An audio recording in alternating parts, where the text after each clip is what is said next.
एक गांव में रामू नाम का गरीब किसान रहता था। उसके पास बस एक छोटा सा खेत था। दिन रात मेहनत करता, लेकिन फिर भी पेट भर खाना मुश्किल था। एक साल सूखा पड़ा, फसल बर्बाद हो गई। हार मानने के बजाय रामू ने दूसरे गांव जाकर मजदूरी की, पैसे बचाए और फिर से खेत में मेहनत शुरू की।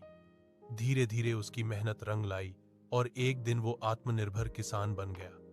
जरूर यह रही 200-300 शब्दों की एक कहानी।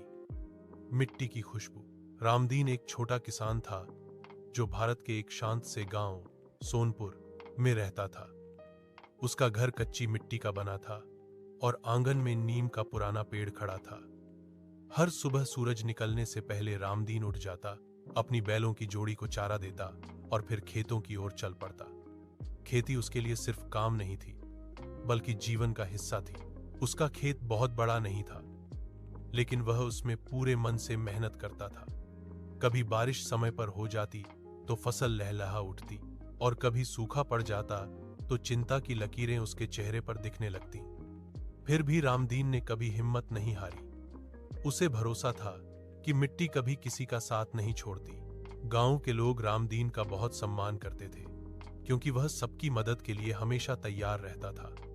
अगर किसी के घर अनाज कम पड़ जाए तो रामदीन चुपचाप अपने घर से दे आता।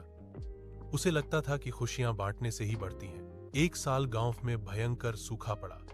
फसलें सूखने लगीं और लोग परेशान हो गए। रामदीन ने गांव के किसानों को इकट्ठा किया और मिलकर तालाब की सफाई करने का सुझाव दिया। सबने मिलकर मेहनत की। कुछ ही समय में तालाब में पानी इकट्ठा होने लगा और खेतों में फिर से हरियाली लौट आई। उस दिन रामदीन ने समझा कि अकेली मेहनत से ज्यादा